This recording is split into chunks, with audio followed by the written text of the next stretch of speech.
Welcome to NewsNation's Backscroll, where we look back at our major news coverage on the most important topics and personalities of our time.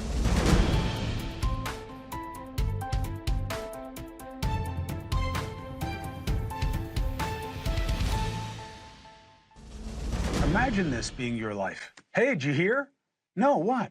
Oh, your brother's Pope. Can you imagine what that would mean to you? What that would mean to your family? The Pope's older brother, Louis Prevost, joins me right now. It is an honor to meet you, sir. Well, it's nice to meet you too, Chris. Thank you. Happy to be here. Take me through it. Take me through it, brother. As somebody who has a brother who had grand ambitions, how did you learn that your brother had become the most holy position in our religion? Well, it was like everybody else. We knew when he became a cardinal back in 23 that, okay, he's eligible now to be the Pope. There's the chance he could be elevated to become Pope. Oh my God, my brother. But, you know, your common sense, your reality tells you, well, he's American. He's not very old. The last Pope, Francis, was from South America. He spent a lot of time in South America. Odds are they're not going to go this way, but the chance is there. So when he went into the conclave on Wednesday morning, we just had, you know, watching the TV with where they were showing the Sistine Chapel and the cardinals going in, and we waited, just watching for the smoke. And Wednesday we saw black smoke. I thought, okay, they haven't picked one yet. Thursday morning, I guess they had 2 votes, both times black smoke, and we like, well, if it doesn't happen soon, he's probably not going to get elected, because if it happens quick, they've eliminated. I'm gonna call it politics out of the session, and they're going for what, in my mind, is one of the best candidates. Thursday afternoon, or just before afternoon, there was white smoke. I didn't see it. My wife was monitoring it at her work. She called me and said, "White smoke, white smoke, white smoke." So of course you get excited. I got up, turned the TV on real fast, watched the TV, watched the smoke. And then it became a waiting game. I thought, okay, there's white smoke. How long can it be before they announce who's the new Pope? And I'm waiting, getting upset. You're on pins and needles, anxious. The back of my mind said, it could be Rob. He could have been elected. This was a quick vote. And after I don't know how long, it seemed like a really long time before they came out and announced the new Pope. To me, it was like 5 or 6 hours. It was probably 20 minutes, maybe. I don't know. It just seemed like, will you get out here and tell us who won? Who did you elect? And the cardinal came out and he said, we have a new Pope. And then he started to say the name. And I was on the edge of my seat, like, who's it going to be? And he went, new Pope is named, and he went, Roe. And as soon as he said Roe, I knew, it's Rob. And I went nuts. And he finished with Roberto Francisco Prevost, and that sealed it. I about passed out. The excitement was, how do you said it when you opened. Can you imagine waking up and your baby brother is the Pope?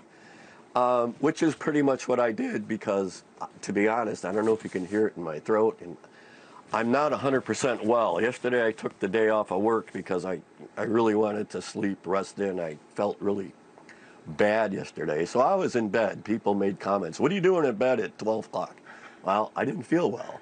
Well, when the news came in, I was up in a shot, and I bet. You know, when they said the name, I was like, thank God I'm sitting down in bed, because I would have fallen over. How, but Louis, how did you I have an expectation that it could be him?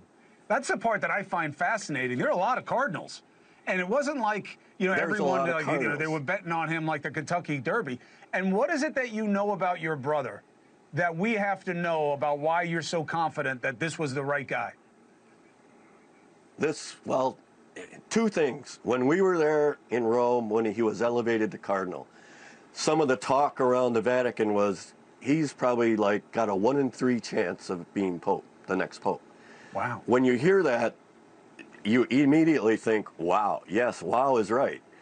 And then when Pope Francis passed away and you guys started, here's a list of possible candidates, probable people, whatever. Some lists he was on, some he wasn't, but some he wasn't. I started reading through their resumes, their little biographies that were posted with each cardinal. And as I went through them, I said, none of these guys have the experience that Rob has. He was a missionary in Peru, spent a lot of time there. He worked with the Peruvian government. He went to Rome as the head of the Augustinian order. As the head of the Augustinian order, he traveled all around the world. Everywhere there's an Augustinian establishment, he went. So he was in all these foreign countries all over the world, China, Korea, Africa. But what about him personally, Louis? Europe. Beyond the resume, what do you know about him as a man, as a person, that makes you believe he is special? He is special. We knew when he was 5 or 6 years old, he was something special. We knew when he was that young, he was going to go into the priesthood. You just knew it. We had neighbors and school teachers that said, someday you're going to be Pope. Where do people get that out of nowhere? And here we are, he's Pope. And when it happened, I went, my God, all those people, what did they see? What did we see even that said we knew he was going to be a priest, let alone a Pope? And we used to tease him, you're going to be a Pope, ha, ha, ha, you're not going to be Pope. And he, as kids do. But here we are. He went, became a priest, bishop, archbishop. When he took that step to be cardinal, it was like, oh my God, he's one step away from a possible papacy. And sure enough, he was tight with Francis, because they both were in South America together. And Francis brought him to Rome, made him a cardinal, so he was one of Francis's inside guys.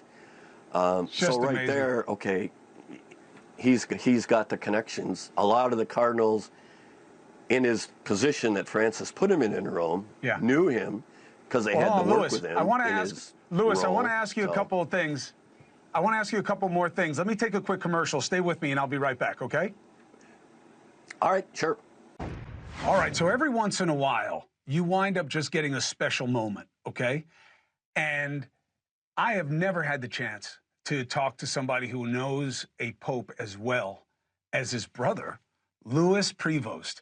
Guys were born in Chicago, and now his younger brother is Pope. And he's talking to us about how they knew when Pope Leo was a child, that there was something about him, that there was something special. And I wanted to bring in Leland as I hand over the show. I mean, I've never had an opportunity like this, Louis. Not only obviously I've been Catholic my whole life, but I've been studying, popes. I've been to 3 conclaves. I mean, this is such a big deal. And Leland, Louis was telling us that when Robert was a kid, instead of like playing cowboys and Indians, he used to play priest. And people said to him when he was coming up, you're the kind of person who could be Pope someday. And Louis, I want you to explain to me and Leland, as a person, what do you think matters about your brother that people should know? Boy, that's a good one. I can only, as I know him, whatever. He's a priest, number one. Obviously, he's down to earth. He's able to communicate with poor indigent people that can hardly speak, and he's able to speak with world leaders. He's knowledgeable about religions of all kinds, not just Catholicism. He's got, I believe, a doctorate in theology. He's studied all kinds of these things. But to me, his biggest talent or skill, gift, is, again, his ability to communicate with virtually anybody in multiple languages. When he goes to Peru, Spain, he speaks Spanish. Italy, he speaks Italian. Germany, he speaks German. French, he speaks France, he speaks French. Where do you put all this? How do you get all this? Now, how can you switch back and forth? When he gave his speech yesterday, half of it was Italian, then he switched to Spanish. This morning, I think they said he started in English, Italian, without skipping a beat. And as he talks to me as brothers, he's able to talk on that same level to world leaders. Or he can shift gears and talk to them like world leader, Pope to president, for example, if he were to meet Trump or anybody else. There's something about his ability to see someone like almost inside. What are they thinking? How can I get to them and make them understand what I'm saying? A story I tell, it's a true story. It happened to me. He and I, when we were kids, I was maybe 10, he was 7, maybe 6. We were riding our bikes in a place we shouldn't have been riding. It was a known drug hangout. This was back in the 60s, okay? So gangs back then, juvenile delinquents hung out there, but it was a fun place to ride bikes because it had a lot of hills and trails along the river. We were over there riding bikes, and we did get accosted by a gang of juveniles whipped out their knives. They were going to beat us up and cut us up and leave us there. I was ready to go to war because I'm not just going to go down. You're going to have to fight. He got off his bike, said, wait, let me talk to him. Went over there, and they're all getting, mouthing off, and he talked to them for about 3 minutes. They came over, shook hands, almost like we became friends. And I said, what did you say to them? I just talked to them and explained, they didn't need to do this. Somehow he got through on that level to their mentality, and they saw, we don't want to do this. Let these guys go. They're pretty cool. And we rode away like best buddies. To me, damn, that's a miracle. How did he do that? I don't know. And when you see that up close and impersonal, it affects you. I mean, I still remember that 70 years later. It's like there's something about, he has a skill, a talent for interfacing with people. And I think as he assumes the role as Pope, I believe he's going to be able to repair the seams, the tears in the church hierarchy right now between the conservative side, the liberal side, kind of bring them together back into focus, into what, the church's mission is, how they need to, what they need to do, what the church needs to do going forward. And at the same time, I think one of the points of his talk yesterday was peace throughout the world. I can see him going around trying to seriously, honestly help resolve conflicts like Russia, Ukraine, Israel, Gaza, India, Pakistan, maybe even, who knows. But because he has that ability to talk to these kind of people on all levels, I think there's a lot he can and will do in his term as Pope. And I'm looking forward to see all the good things that he can bring forth for the church. Well, Leland, I hand the show over to you. Louis, I just wanted to say thank you very much. Congratulations and blessings to your family. Thank you for the insight into the new Holy Father. Thank you. And I wish us all well under his leadership. Leland, obviously, you take up the conversation. I'm just happy to be part of it. Thank you. Louis, real quickly, I want to understand, what's it like now that for the rest of your life you will be known as the Pope's brother? Yes. I don't know what to, so far I'm not sure I like it because the older I can brother. see every time he does something, somebody's going to want to know what I think about what he did. Yeah, Chris knows a thing or two about that, huh? About older brothers.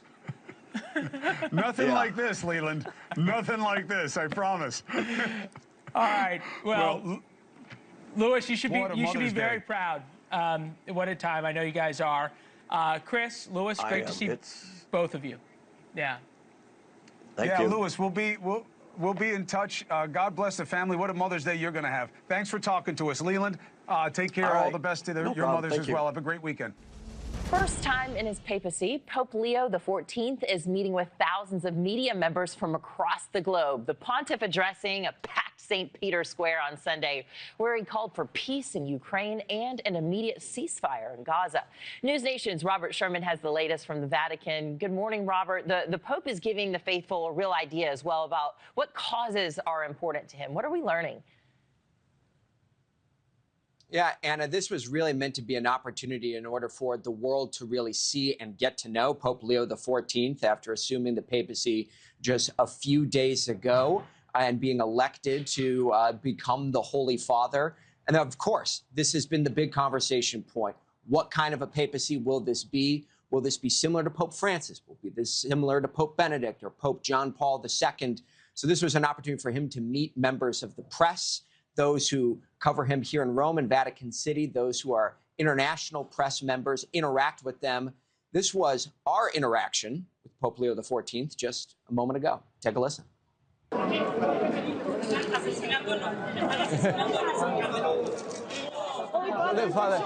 Holy Father, Any message for the United States?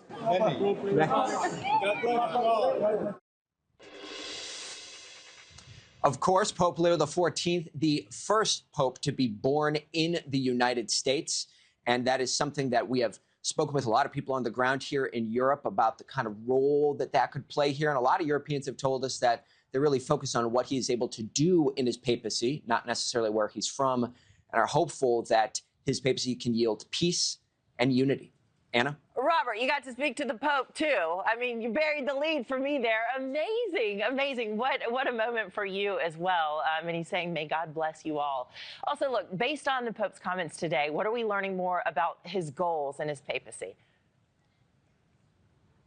Well, the big thing is, Anna, is that when you listen to his remarks today, you see a lot of those American tropes in much of his rhetoric. He spoke extensively about freedom of expression, freedom of speech, freedom of the press, saying that those are all things that the international community needs to defend at all costs. He spoke at length about the importance of being an informed society in order to make good choices and decisions when it comes to international policy. And then, of course, there's these issues of unity and world peace that he spoke on so heavily. So those are the major points that we have heard him really focusing in on and what many people have wanted to hear from this Pope. Anna? Right, and folks have been wondering, will he take things further in the same direction as Pope Francis, more progressive, or will he dial things back? And it's just early days for him. Robert, thank you so much. Great report. Believe it or not, might the Pope have to pay taxes, file with Uncle Sam? After all, he's an American citizen. And yes, that possibility is now being discussed. Joining us now here on the Hill is Caroline Bruckner. She's a tax professor at American University's Kogod School of Business, live with us tonight here on the Hill. Nice to see you. Hello. Thanks for coming in. Thanks for having me. I read this weekend, and I had to read it 3 or 4 times, Caroline, because I said, what? Uncle Sam might want some paperwork from the Pope. Explain. Well, so the U.S. is unique among developed countries in that it taxes U.S. citizens on their worldwide income. Okay. So if you're a U.S. citizen and you live outside the U.S. for a full year, you generally, and you earn income, you generally may be subject to a tax return filing like everyone else. Yeah. But there are exceptions for generally for people that earn less for below a certain amount. And that gets adjusted for inflation every year. And so for this year, it's going to be $130,000. So given that he's likely to follow in his predecessor's footsteps and not take a formal salary, there's a good chance that Pope Leo will be below that $130,000 cap. Can you tee up the soundbite, please, from the acting IRS commissioner? Because he was on NewsNation earlier today, and Connell McShane asked him this question. If we have it, let's roll it, please, real quick. It's based upon where the income is generated. So I believe, I mean, I don't know enough about Pope Leo, but I believe he is going to generate that income in the United States. I don't know enough about his citizenship to know whether or not there would be a tax on him. That seemed like we're not sure what we might do here. In fairness, I don't know that he's thought about this. But. So it could be that Pope Leo generates speaking fees that he donates back to the church. But even if you generate those fees and choose to donate them, it may still trigger a tax filing obligation. And one would think that the Pope charges a pretty hefty fee for speaking engagement. I mean, yeah, who knows?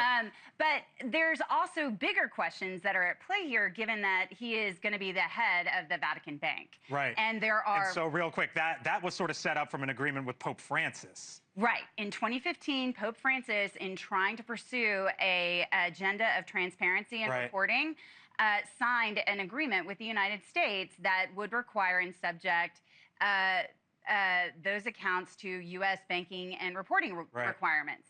But those requirements never were expected to come into play because who saw an American saw this Pope? coming? You're going to teach this in class? Absolutely. It's something that we're going to cover. I'm telling you, I saw the headlines and I was like, but then I guess it kind of makes sense. Caroline Bruckner, thanks so much. Thanks for being with us tonight here on The Hill. And two people who knew the Pope personally.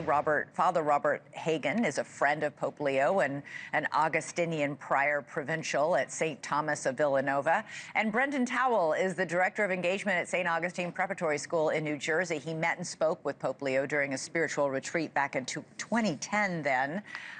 Brendan, you spent quite a bit of time with our brand new Pope Leo a number of years ago. You shared a deeply spiritual experience with him. Can you tell us about it?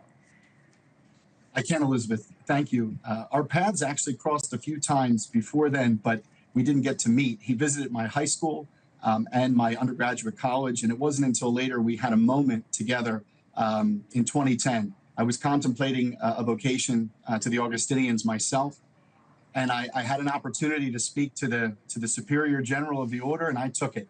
And the time that he spent with me, I say it in the piece that I wrote about a week and a half ago. He really listened, and I think that made all the difference. Yeah, well, apparently you just wrote an article quite recently about meeting him and your impressions of him, and then Cardinal Prevost, now Pope Leo, read the article right before the doors were sealed for the conclave. Yes, I got that confirmation on Tuesday about 2:45 p.m. I got a message from another Augustinian friend of mine and Father Hagen's, Joe Farrell. He's the Vicar General of the Augustinian Order, and he let me know. He said, I just want to let you know, I let Cardinal Prevost read your article, and he was really honored, and he asked you to pray for him and to pray for the cardinals. Well, looks like it looks like somebody was listening to your prayers. Sure. And by the way, that capacity to really truly listen, something that is some kind of a rare gift, will be important to Pope Leo in his new job. Father Hagen, what was it like at Villanova when you saw one of your own walk onto the balcony as Pope? When he emerged from that balcony, it was like seeing a family member. I mean, you were just speechless as a brother Augustinian, as a Villanova alum, as someone we all knew and know as Bob. And I think the world has been blessed because we also know him to be an incredibly intelligent, a linguist, communicator, a bridge builder, who has a real soft heart for the poor. He has a sense of humor, a twinkle in his eye, and I think he loves people. And so for us to know what we knew, and of course you're kind of quietly praying and hoping that maybe there's a chance that it could happen, but understanding that the odds are probably not so much. When he emerged there, people were speechless, people were crying, yelling and screaming, and it was just pure joy. Yeah, you know, he's the first pope to be an Augustinian. Can you explain what that is? This is an order of priests who follow St. Augustine. Their focus is on charity. They serve the poor all over the world. They serve in hospitals, even in prisons. Thank you. We take our charism, our inspiration from St. Augustine, who lived in the late 300s, early 400s. He was a sinner before he was a saint. He wasn't perfect. He was a prolific writer, preacher, and he's known as the Doctor of Grace. And he really believed that the presence of God could be encountered through friendship. And so a core Augustinian value is friendship. And so he lived under the foundational principles of caritas, unitas, veritas, truth, unity, and love. And so this is the foundation that the 14th has been So I think the world is in for a treat as he continues to now lead and shepherd the flock with those values. Well, this is a big job, and that is probably the biggest understatement I could make in this show. Already we have people going through his past postings on social media. He apparently had a Twitter account that he would post on. Followers of President Trump are deeply divided over his past criticism. We know that Pope Francis criticized the Trump administration on immigration. So he's wading into a politically fraught atmosphere. And I think the sense of sobriety and care, as well as personality that you both described, will be really, really important going forward. Father Robert Hagan, Brendan Towell, thank you so much. That was an incredible moment for our network because we got to meet Pope Leo. You got the scoop. We were in the hall, and I decided, knowing the Vatican well, since I worked in the Vatican several years ago, I kind of knew how things could shake out. Father, any message for the United States?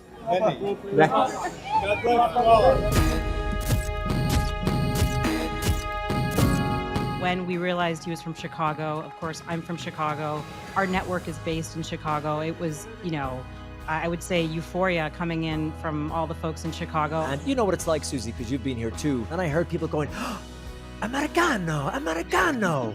And I was like, holy moly. You mentioned how he has spoken about artificial intelligence, several times, and that he wants to offer guidance from the church to respond, to deal with, to navigate this whole new world. We had a fascinating conversation about that. What do you think a meeting with President Donald Trump will look like? Woo! What would it look like? Watch this space. Stay tuned to NewsNation.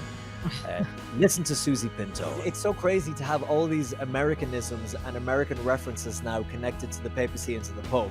It's just something you're so not used to. I'll bring the hot dogs and Bring the white socks. Bring that ice hockey team, whatever they do. Get them on over here. Oh geez. You need a sports refresher. Welcome to One Nation Under God. I'm Susie Pinto. Today I'm joined by EWTN News foreign correspondent Colin Flynn in Rome. Colin, it's great to see you. Susie, it's always great to see you. And this is cool because I'm here in the Eternal City where the Pope is right now, and you're in the very spot where the Pope came from. Exactly. I'm in Chicago, the Pope's where the Pope was born. So this is a great connection between Rome and Chicago, these two important cities right now in the pontificate of Pope Leo the 14th. So it's been about a month since Pope Leo was elected. First of all, just first thoughts about that time, the conclave, the moment he came out on the balcony. Were you surprised? Yeah. What a month it has been. It really has been a whirlwind because I think, with the last couple of years of the late Pope Francis, because of his age, because of his health condition, things were getting tougher and tougher for him. So we'd become used to a kind of slower pace of the papacy. Now, he was still doing a lot and he was traveling to a lot of far-flung places. But in terms of the energy of the day-to-day papacy around the Vatican, things were a little bit slower. So it just seems like things have been going at a racing pace over the past couple of weeks. Everything has been happening so quickly. But I was among the crowd of tens of thousands of people. They put the estimate maybe up over 100,000 people in and around St. Peter's Square when we saw the white smoke come out sooner than we had anticipated. And we waited and waited. And I'll admit, Susie, like everyone else, I thought it will never be an American because now I'm not a Vatican expert in that I've been working at the Vatican for decades, but a lot of people here, they're like that. And this is their bread and butter, what they sleep, breathe and eat. And I interviewed all of them in the lead up to the conclave and they said the same thing. America is the superpower. It controls capitalism. It is the player in geopolitics. It controls the entertainment industry. It's always been felt in the church. They can't have the papacy as well.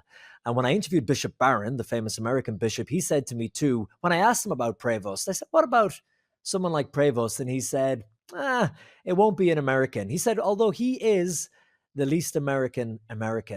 So when we saw him come out to the balcony, and you know what it's like, Susie, because you've been here too, you're squinting because of the time of the day, the sun was going down behind St. Peter's. So your eyeballs are burning out of their sockets as you're trying to like stare intently at that balcony on the front of St. Peter's Basilica. And you're like, who is that? And we had all had in our minds, it will be Cardinal Tagle from the Philippines, or maybe Paroline, the Secretariat of State, because these were the bookies' favorites. So we were all kind of brainwashed. Those are the people that it could be. And then when we heard Prevost, we all had to double check Prevost. Who's Prevost? And then I heard people going, oh, Americano, Americano. And I was like, holy moly. And there was some Americans around, and the Americans are known for being quite quiet and shy and reserved. But they were like shouting, and then there was the American flags. People started chanting USA. And I was like, wow, this is surreal. But then when he came out, it was interesting, Susie, because he didn't speak in English. He spoke in Italian, he spoke in Latin, then he spoke in Spanish. And we were all like, wow, okay, he's speaking to his Latin American community, the people in Peru where he served. He's obviously speaking the language of the papacy. He showed straight away, look, guys, take a chill pill. I'm American, but, as they're saying now around Rome, and maybe, tell me if you got a sense of this as well, but like a citizen of the world, I'm truly a man of the world. And it was amazing. And then I went live on NewsNation on my phone because there were so many people crammed in. Nobody could get a phone signal for 5G. So NewsNation were saying, we have to get you on and do a video link. But it was just, we had to go back to old cellular technology. So I was ranting and raving like a madman from the square, describing the scene, going out live on NewsNation. And it was, I know it's a cliche, but it felt like you were there witnessing a beautiful moment in history. Yeah, absolutely. Well said. I thought it was an absolute shock. The only thing I had been telling my NewsNation team is that we don't know who it's going to be, but what I can tell you, the only thing I can assure you of is it won't be an American for all the same reasons that you just laid out, that we just have been, all conventional wisdom says that the papacy will never be occupied by an American. It's just too much power in one place.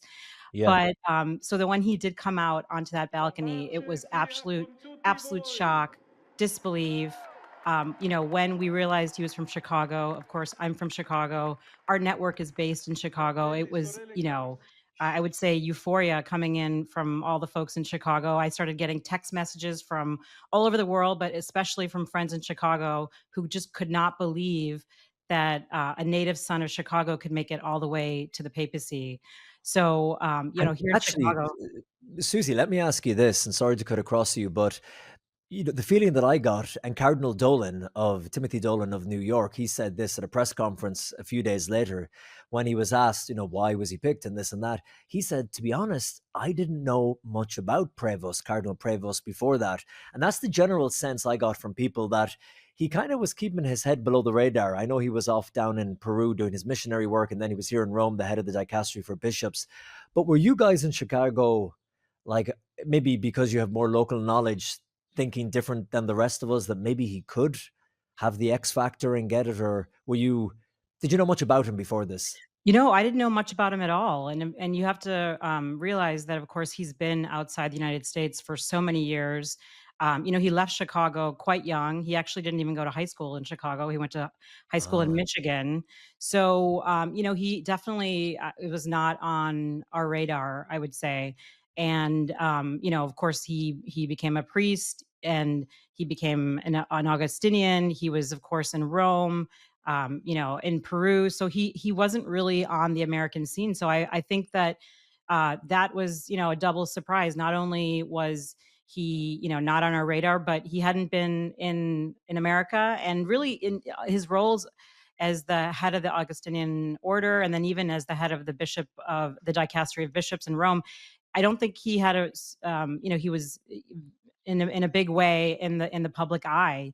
So that factored into the surprise that it was a unknown American cardinal, a name. There was some press about him before. I think some, Vaticanisti, some of the veteran Vatican journalists, he was definitely on their radar because he ticked a lot of boxes. He, of course, had the right profile, pastoral experience, very, as a missionary in Peru for so many years, and then knows the Vatican very well. So I think he definitely, a few of our colleagues there in Rome had predicted it and were not surprised. But I think by and large, certainly the American press and certainly Americans were totally shocked. Yeah, and I think you're right. I think some people did predict it, but even when I was talking to people who did mention him, he was kind of in the second tier a category of potential. So they would have like, look, this is the A team who we think can get it, because you and I know that there are so many cardinals. There's over 200, and some of them nobody knows at all, even within the church, just because they don't have a very public profile. Other cardinals do a lot of interviews. They're very media friendly, so people get to know them. And the feeling from all the networks, like the secular press too, were just, well, the ones who are out there, the ones who are well known, the ones who have the big jobs, like, for example, trying to broker peace over in Ukraine, between Russia and Ukraine, trying to help the people in the Holy Land, like Cardinal Pizzaballa. They were like, well, these guys must be the front runners because they're known, they have a profile, and they've got important roles within the Vatican already. But it just shows you how that saying is so true here in Rome, that he who goes in a pope, i.e. the favorite, comes back out a cardinal. Because when you think back to the election of Pope Francis, who was before that Jorge Mario Bergoglio, he was number 14 in the bookies' favorites. 14.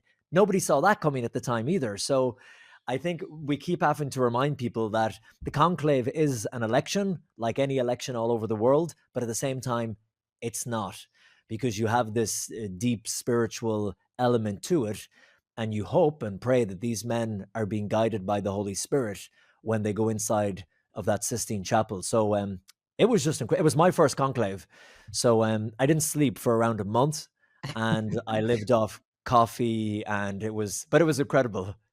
It certainly was. It was, like you said, witnessing a moment in history.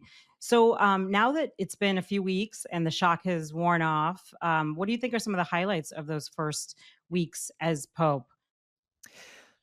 There are so many, and actually, just before we recorded this, I have come out of the barracks of the Pontifical Swiss Guard. They're the guys you see standing in those beautiful, colorful uniforms all around St. Peter's Square. They have 4 different types of uniforms, actually. The colorful one that you're all used to seeing, red, purple, and orangey yellow, and then they have a blue one for the side gates of the Vatican. And then they're also seen in suits. When you see the Pope on foreign trips, and you see the security running along beside the Pope Mobile, always to the right of the Pope Mobile, those guys in suits are Swiss Guard. And then on the left, it's the Vatican police and local law enforcement and all that. But they were telling me about the excitement and the energy that they're feeling with their new Pope, Pope Leo XIV.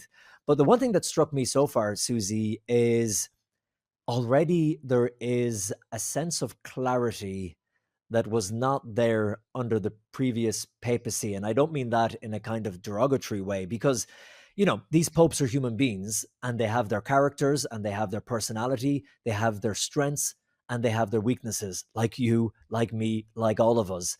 And while Pope Francis had such a wonderful heart, a missionary heart, and those moments of humanity were so strong throughout his entire papacy, and I was so lucky to be able to go around the world with him and witness so many of them in Iraq or Papua New Guinea or South Sudan or wherever it may have been, with people who often didn't speak English, with people who were often not even Catholic, but he had a remarkable ability to be able to connect with them, recognize the suffering when he saw it.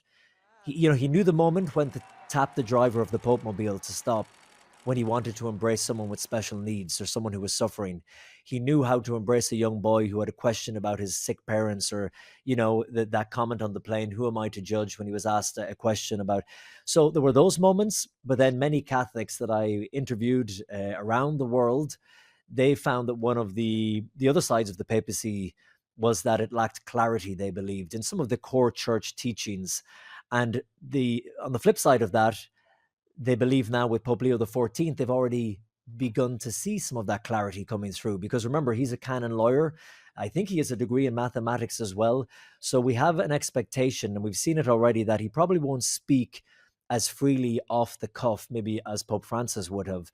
But for example, speaking to the diplomatic corps, when he met all the ambassadors from nations around the world who are accredited to the Holy See, he spoke about their role in promoting peace and fighting for peace. He told them to go back to their governments and promote the family unit. He went on to say, and that is a stable union between a man and a woman. He said that again yesterday during the Mass for the Jubilee of the Families. He's been speaking about artificial intelligence, which I think is a fascinating topic that Pope Francis had touched upon. He had said that artificial intelligence should not be used, for example, in weaponry, making it more precise and more deadly. He said that saddened him to see AI technology being used in this way. But Pope Leo has mentioned it, I think, 4 or 5 times already in just the first couple of weeks of his papacy.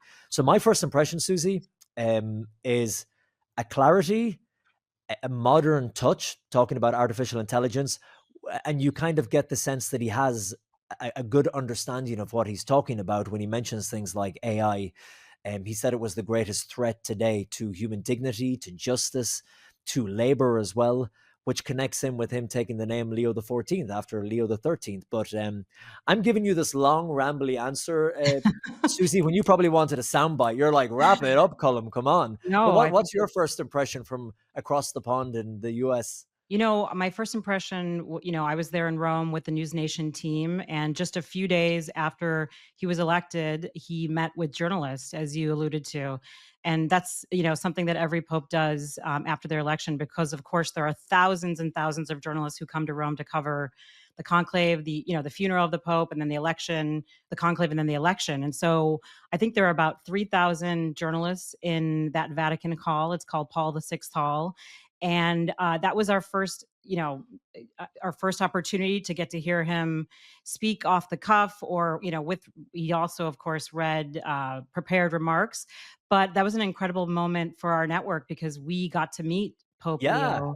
We you got to were see him. we were in the hall, and I decided, having knowing the Vatican well, since I worked in the Vatican several years ago, I kind of knew how things could shake out. And since this pope is relatively young and very mobile, I thought, he could probably come down the middle aisle and greet people on his way out. So our team there, Robert Sherman and Will Butkins, we basically put ourselves in the aisle, and as he passed by, we were able to speak to him and to ask him a question. And of course, the question was, what was your message for what was his message for the United States? And he gave us a very interested, some called it loaded answer, which was, he looked at Robert Sherman and he smiled and he said, many. Yeah. Many, yeah.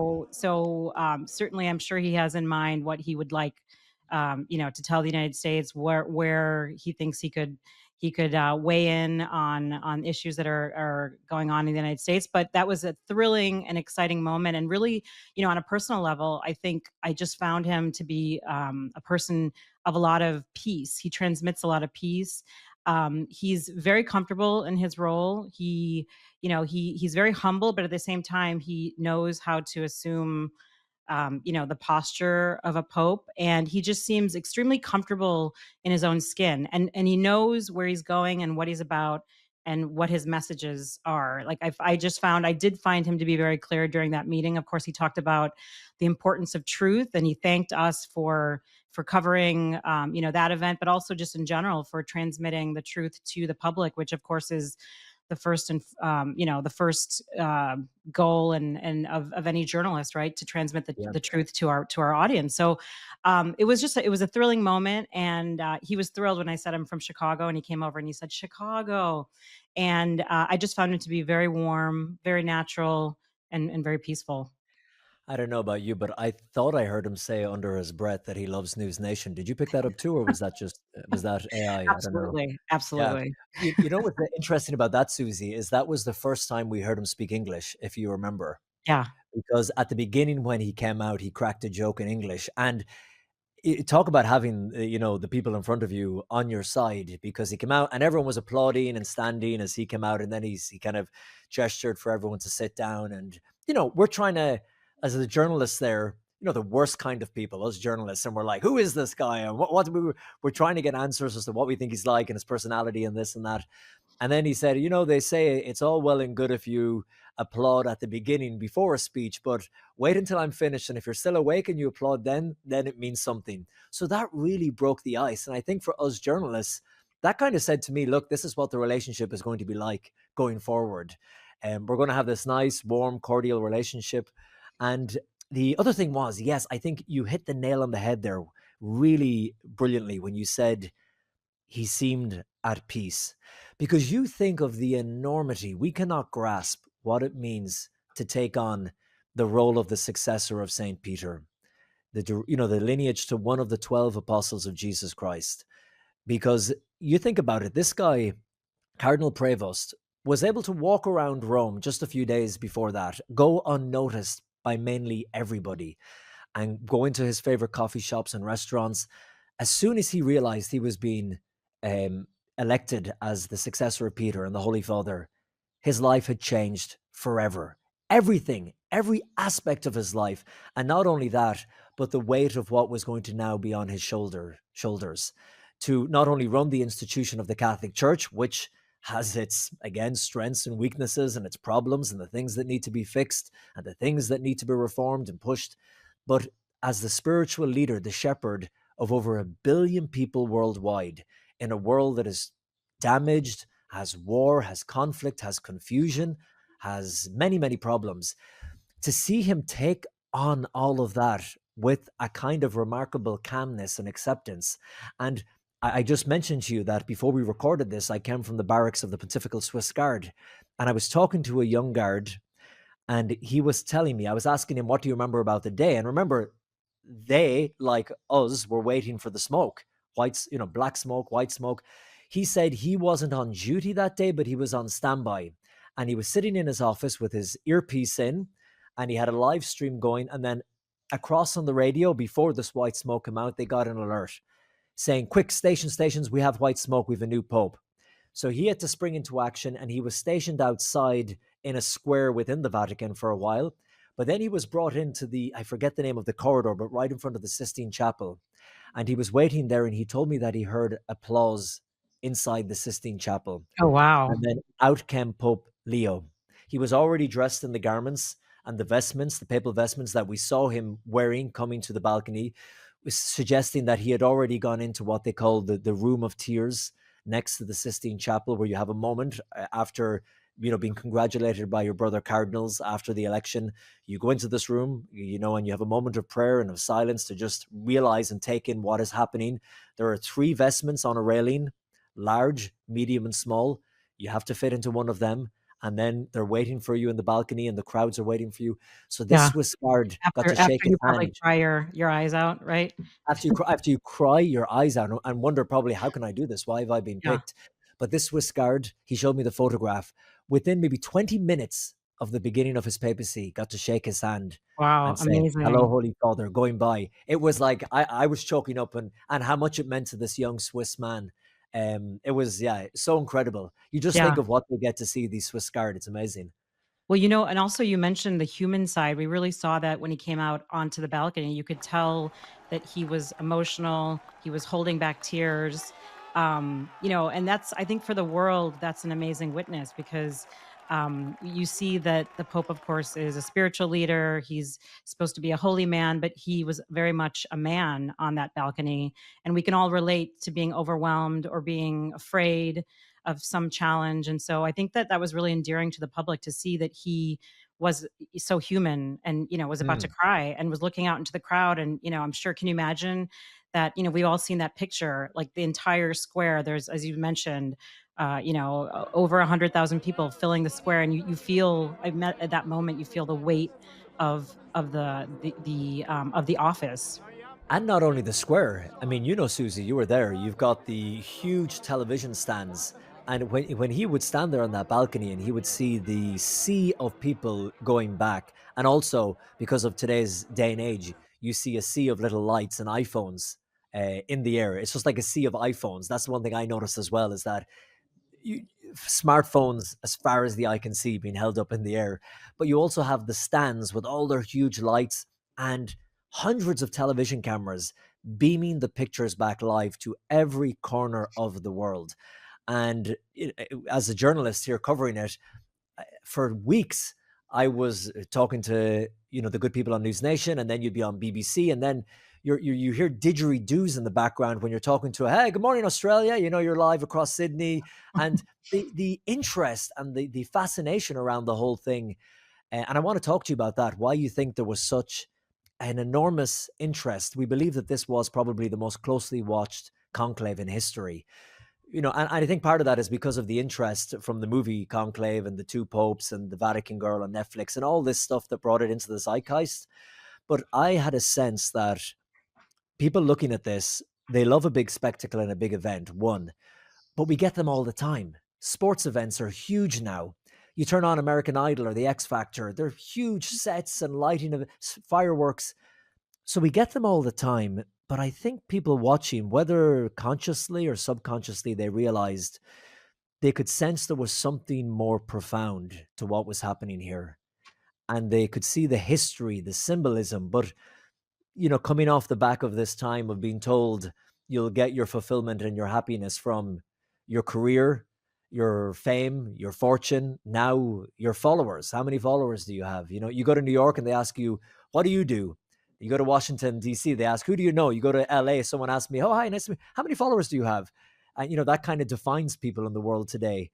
But they see this institution that's going back thousands of years that isn't looking for anything in return, but it's preaching a message about the immense human dignity that you have, protecting life, all these messages that you get nowhere else in the world, really. I don't know. I got a sense, Susie, and I'm not sure how you felt, but people, maybe if they could articulate it or not, were just sensing something profound about what they were watching unfold in front of them. Absolutely. I think when I was there, you could feel all the eyes of the entire world were on Rome, were on St. Peter's, were looking, waiting with bated breath to see if that smoke was coming out. And you ask a very good question, why? Because of course, Because it's a chimney. They're watching a chimney. It's a chimney, and there are many Catholics in the world. There are 1.4 billion Catholics, but there are many non-Catholics, and there are many people who have no faith at all and who don't believe and actually have hostility towards belief and certainly towards the Catholic Church. So why did they care when the Catholic Church elects its leader? But I think that goes to, really the reason is because the Vatican and the Pope, that figure is the only moral authority in the world at this point in history. And I think a lot of people, whether or not they like what the Vatican says, they do look to it for direction, for guidance. And I think Pope Francis certainly was extremely popular, especially amongst non-Catholics. I think he really got the attention of a lot of people who were not believers to think to stop and think and say, oh, I love his message of God's mercy and God loves me. And so I think he did really attract a lot of attention. But I think that the Pope and the Vatican is a singular voice in the world when a lot of people today are looking for guidance. There's a lot of loneliness in this world. Everyone is, I think there's sort of a social crisis. Certainly the family is experiencing a crisis. And I think that people are looking for guidance. People are looking for values. People want to have a life of meaning and purpose. We certainly see this with young people today. They're not necessarily interested in work or making $1 million. They really are looking for meaning and for purpose.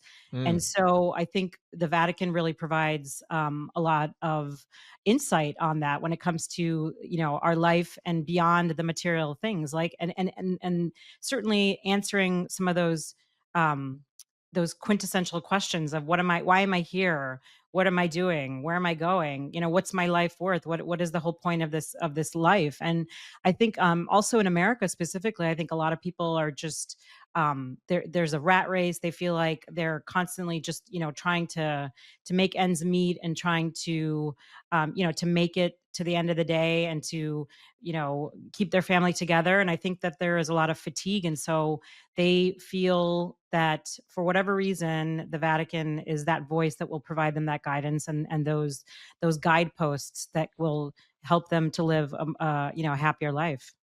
And I think what, the Pope Francis always spoke about this, upholding the innate dignity of every human being, because I know myself from living in New York for 5 years. Obviously, I'm from Ireland, growing up in Ireland, going to college there, and now living in Rome and traveling around the world.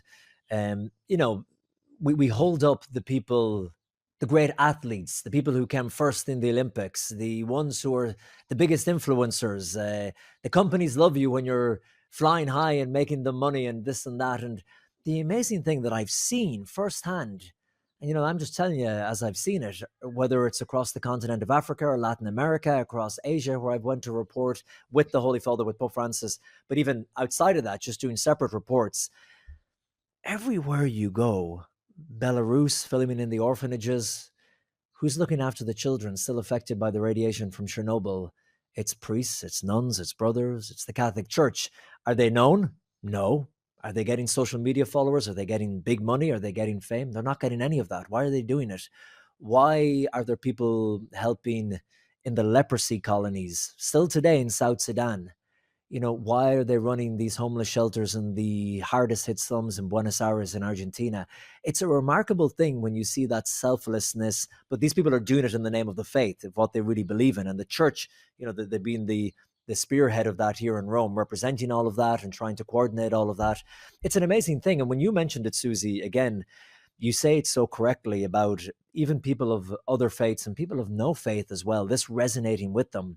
I remember being on a show on the BBC around the time of the conclave, and the anchor asked me, Colm, we see so many heads of state, attending the funeral of Pope Francis. Many countries, very small Catholic communities, very secular countries, but the heads of state coming to pay their last respects. And then nations, Muslim nations, where they have no Catholics whatsoever. Why is that? And I made the point that you made, which was, we know that politicians, it's widely regarded and accepted that they have the ability to influence and change the minds of people. But it's the spiritual leaders like Pope Francis, like Pope Leo XIV, who have the ability to change people's hearts. And that is a unique thing, which is why when Pope Francis, for example, went to the United Arab Emirates, or went to the nation of Iraq, or went to Papua New Guinea, where there are no Catholics, the red carpet is rolled out, the guards are standing to welcome them, the bands are playing the national anthem of Vatican City State, and the Pope is welcomed with open arms, because they see and respect that message that he carries, which transcends the Catholicism. It goes across languages. And that was the wonderful thing again about Pope Francis, because often those moments of humanity, like him embracing someone with severe special needs or disabilities, or washing the feet of the prisoners, which he famously did soon Yes. after becoming Pope, female prisoners at that.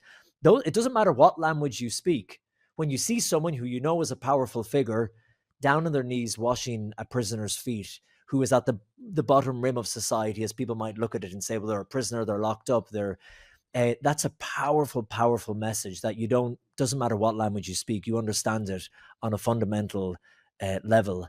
So that is the challenge now for this new Pope, Susie, to carry this legacy and to build on it for what, please God, he's only 69, and he's a young 69 at that, who trained at the gym that I go to just up the street. We could be in for a very long papacy like Pope John Yeah. Paul II. So in a world, again, with artificial intelligence, or with what that's doing to the world around us, it's going to be fascinating to see how this develops. Yeah, absolutely. And I think that, you mentioned how he has spoken about artificial intelligence, several times, and that he wants to offer guidance from the church to respond, to deal with, to navigate this whole new world, which is, already taking over in many ways. I think that is a brilliant response, because I think, there are many questions about how it will affect jobs, how it'll affect human relationships, how it'll affect education. So I think that the world, many people might think, what does the church have to do with artificial intelligence? And as Pope Francis pointed out in his document on artificial intelligence, which, by the way, came out in January of 2025, so just a few months ago. Obviously, anything that affects the human being and human dignity, of course, the church is interested in. So I thought that document was very interesting, because it talks about how artificial intelligence in and of itself is not a bad thing in the eyes of the church. Technology, science, advancement of technology is seen as a good thing by the church. But if it affects the human being and it replaces human intelligence, of course, the church in that document is warning that we have to be very careful, because human beings can never be put aside by machines or by technology.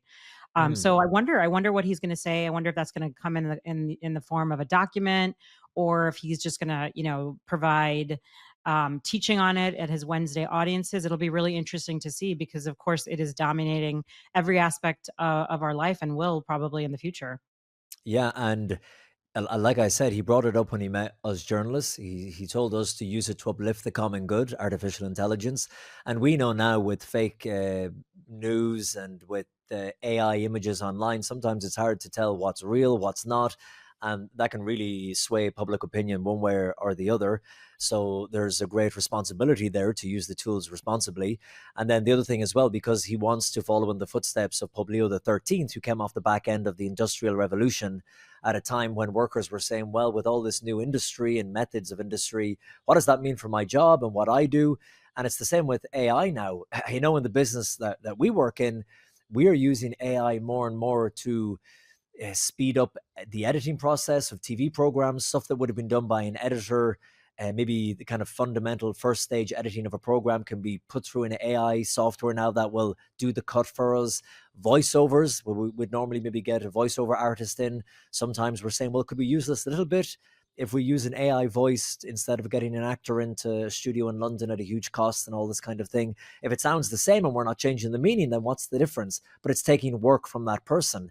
And then, there's been one or two really tragic stories, like that young boy who was, I think, 14 or 15 in the United States, who took his own life after developing a relationship with an AI bot, one of these services where you could have a romantic relationship with an artificial intelligence being on a website, and fell in love with it. And his mother spoke on American television about this. She was horrified after he had passed away, when he took his own life, to find all these messages in the phone, so human-like, that seemed so real. And at the end, he said, I'm feeling really bad. I want to be with you. And this AI woman responded, yes, come be with me. And he took that to mean, you should end your life and come. That's how we'll be together. Tragic, so So terrible. it's tragic. And this is uncharted territory. And Yeah. so, of course, the church is interested in this, saying they can see the church. And remember, the church, this is nothing new about, in terms of the church being at the forefront of technology and science. You look at the Vatican Observatory, one of the oldest observatories in the world, out at Castel Gandolfo. So they're looking at this saying, okay, this is emerging. We can see the potential good and we can see the potential dangers. So we need to try and sway public opinion and encourage people as best we can all over the world. This has to be used for good, because we all know, we've seen little signs of it so far, that it could be used for the complete opposite. Yeah, and perhaps the fact that he's American is why he's so in tune with the whole AI revolution, and he realizes how important technology is in society. He's certainly, as you said, very modern, he's on the younger side. He's 69, but he's in really good shape. But I can't help but think that his being American has to do with the fact that he realizes, because just technology and all things tech are so important in American culture and society, and in certainly developing a lot of these technologies, Silicon Valley, et cetera. I'm sure that had an influence on this focus of his. Yeah, and as you say, how will he address it? I think that's what's interesting for us, because the Pope has what are called encyclicals, as you know, and these are major teaching documents, kind of some of the hallmarks of their papacy, that really define where they stand on issues, or the emphasis, where they want to put the emphasis, and the issues they want to really push, and their legacy as well. So we look back, and of course, Pope Francis had an encyclical about the environment and about caring for our common home, the planet, an encyclical of us being brothers and sisters and living together in harmony. So some people are asking around here, oh, will his first encyclical be about artificial intelligence, or will he just keep bringing it up and mentioning it? So we'll have to wait and see. But I can tell you, Susie, to bring it right back to the start, when you asked what the last couple of weeks have been like, the Swiss guards that I were talking to today, and I just keep bringing them up because I was just with them within the last hour. One of them said to me as well that when Pope Francis passed away, they thought, because it was like someone in your family passing, a figure, like a grandfather figure. What's it going to be like? Pope Francis has gone, a new pope. It doesn't make sense. There can't be another pope. That's the pope I grew up with. That's the pope I always remember. He is Pope Francis. But they said that as soon as they saw Pope Leo, this is beautiful. It just seemed to fit, and it was that natural continuity. So there is a great excitement. There seems like a vitality to the papacy at the moment. We have to be honest and realistic. All these papacies have their honeymoon stage when Yeah. everyone is having a good time. People on the more progressive liberal left are saying, he's one of ours. This is wonderful. People on the more traditional conservative right are saying, he's one of us. He's one of Yeah. our guys. Everyone's Look at going this. to claim him, right? Yes. So, but that's a good thing. And that's something that he's talked about a few times. Look, unity. He came out on the balcony that day when, after the white smoke, he mentioned some of the hallmarks of Pope Francis's papacy, how he wanted to continue the legacy, but he was wearing the more traditional, classical papal attire. And he has gone to Castel Gandolfo, to the Summer Palace, albeit just for one day. But Pope Francis never went there in his entire pontificate. He didn't want to use the Summer Palace, and he said, and many celebrated this, that, well, poor people don't have summer palaces where they go to for the summer, so I will not use that. But then on the other side, that whole town relied on, Pope Francis going there for the summer, for them to survive, the shops and the Yeah. restaurants and the hotels. And they have also, it's not just the papal palace, but they have like I said, the Vatican Observatory, they have the Vatican Farm, and lots of other things. But it looks like Pope Leo may be using that again because he's already went there for one day. So we'll have to see what he will reinstate that Pope Francis kind of left to the side, and how he will change things going forward. It's going to be fascinating. No, JD Vance issued an invitation to him when they met after his installation to visit the United States. Do you think he could come to the United States soon? And what do you think a meeting with President Donald Trump will look like? Woo! What would it look like? That's who knows? Who knows? Because actually, recently I interviewed one of the most well-respected cardinals in all of Africa, on the African continent, Cardinal Wilfred Napier of Durban, South Africa, and I was talking to him about that very contentious meeting between US President Donald Trump and the South African president in the Oval Office. And so we had a fascinating conversation about that. And I was saying, look, Cardinal Napier, you are there on the ground. You've been through all apartheid. You see what it's happening there in the churches everywhere. What's the situation? What's happening in South Africa?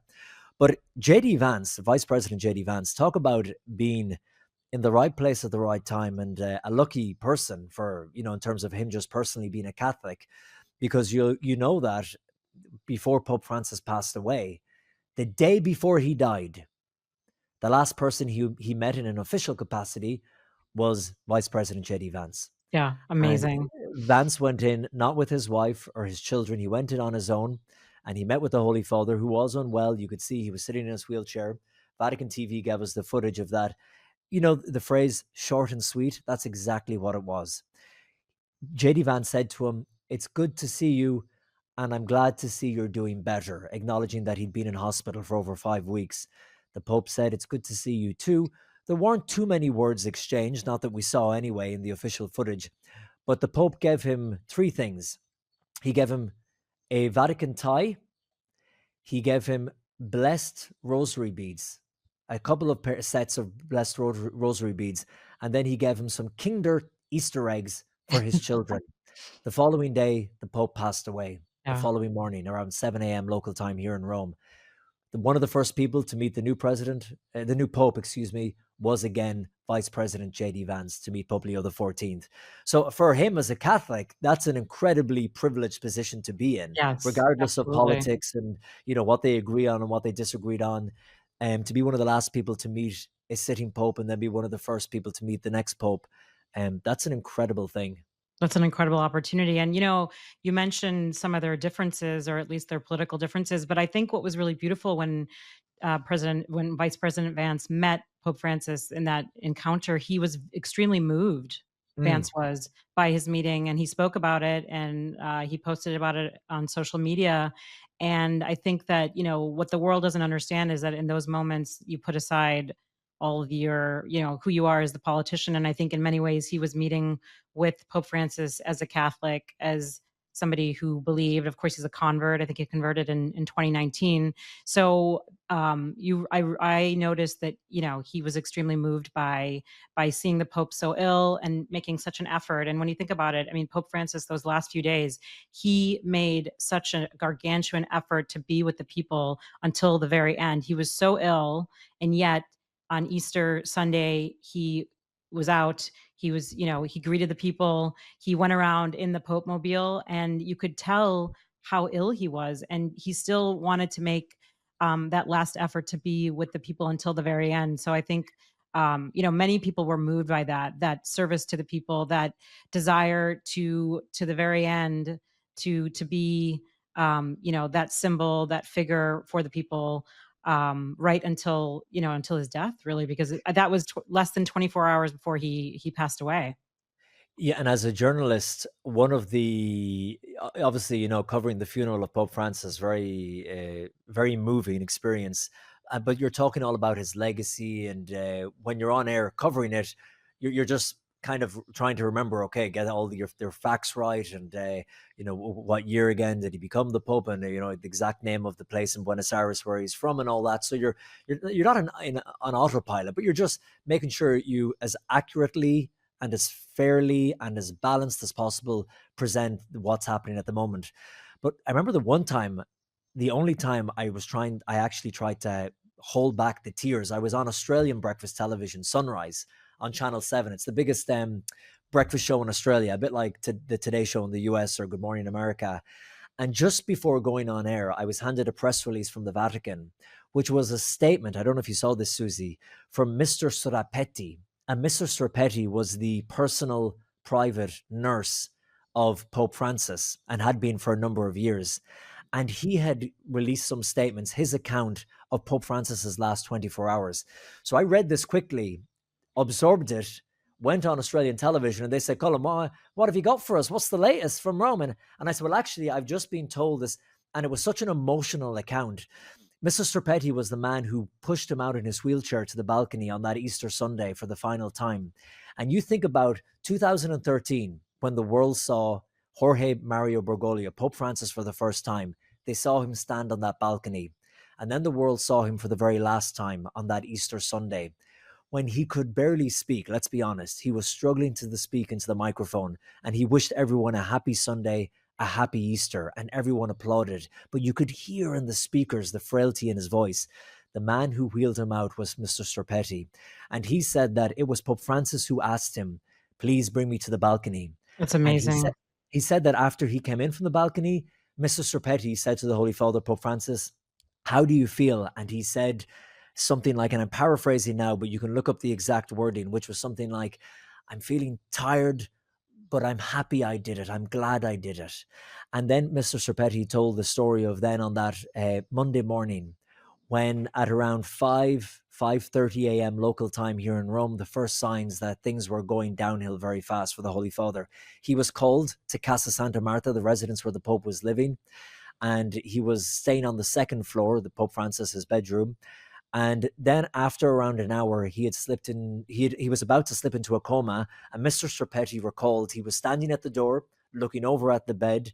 He had said what he had to say to the Holy Father, and he looked over, and Pope Francis put up his hand and gestured goodbye.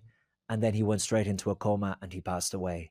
And it was just such, like, I get a little bit choked up now thinking about it. It was just such a human, beautiful moment that he shared with the world. And I remember just recalling it and retelling it live across Australia. And that beautiful human behind the scenes connection between the nurse and Pope Francis, and that wonderful relationship they had, the frailty, but he still wanted to go to the balcony, fighting till the very, very end. So beautiful. Such a witness to the world. Yeah. Such a witness. I'm sorry to bring the mood of the podcast down, Susie. You want to, sorry to be a Debbie Downer here, but what's the weather like in Chicago? It's a beautiful day here in Rome. I'm looking outside. The sun is shining.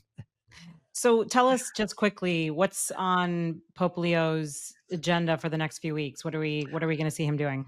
I'm not sure, to give you the honest answer, because we have been playing catch up about where's he going next and what he's doing. Because, like I said, so many things have been jam packed in, and we're often kind of playing catch up and saying, oh, he's doing this tomorrow. Okay, how do we cover this? And with the Jubilee of Families, that went ahead this weekend. It was an incredible event. We have all the other Jubilee events coming up for influencers is coming up. The Jubilee for digital social influencers.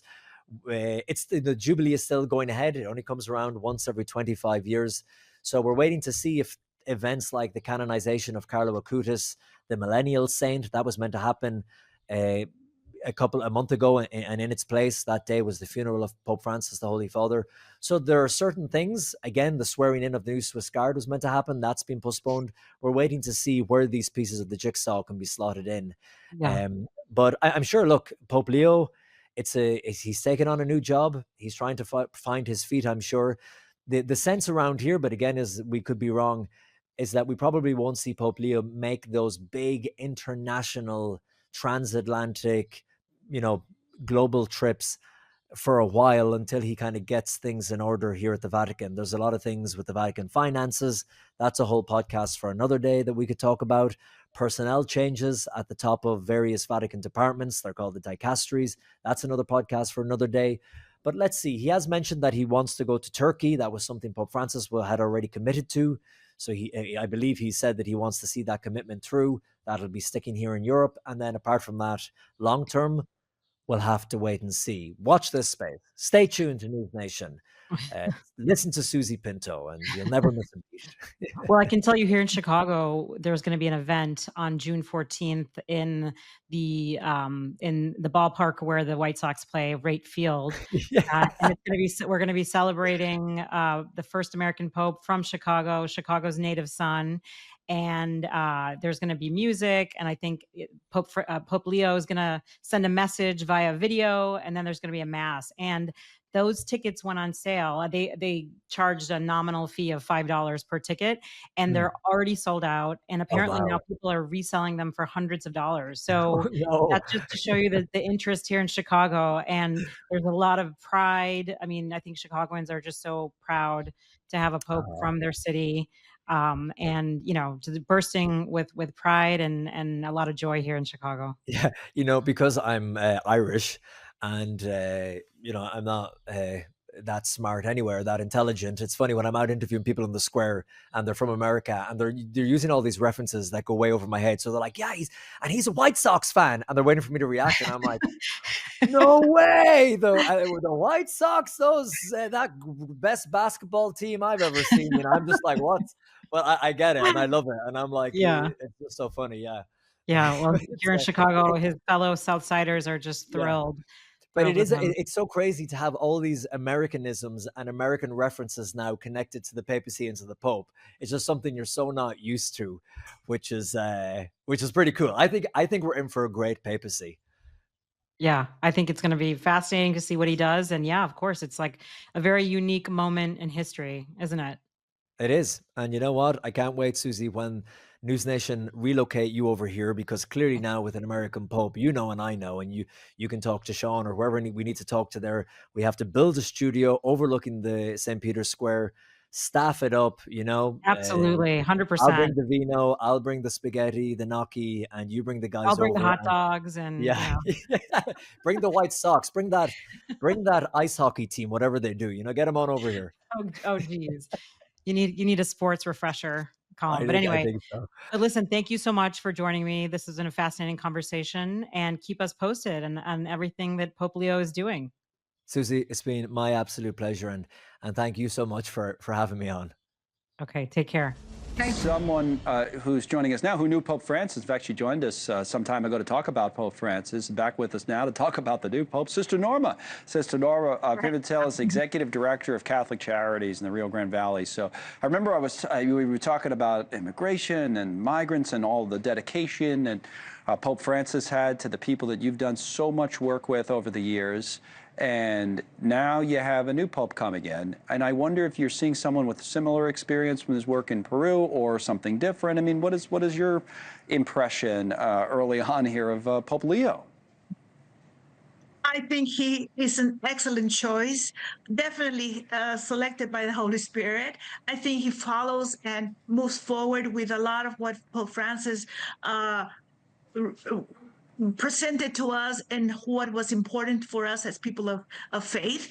And he's going to take it to a next level, I think. I think there's great hope that he can bring us together, that he unite and bring a sense of coming together to find solutions for everybody to address the needs of our church, the needs of our world today. And I think he's key in making that happen. I'm very hopeful for this. I think that continuing a lot of what Pope Francis initiated about the importance of the human person and making sure that we respect the dignity of everybody. But as well, I think he brings another thing that's critically important in our times today.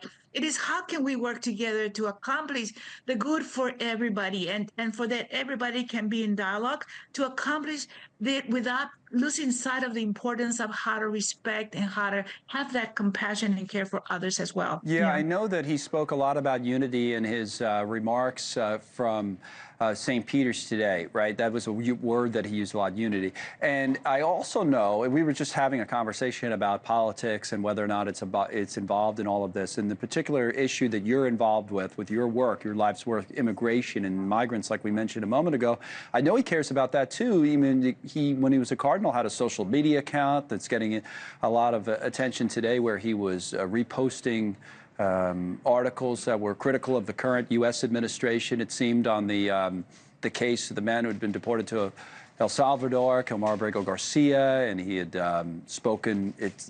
Put an article out that was critical of the vice president. So it seems, to me at least, from reading that. But again, it's hard to read into someone's postings when they're posting articles and the things. But it seems like that would be similar to Pope Francis in the way he saw those issues that you care so much about. Do you agree?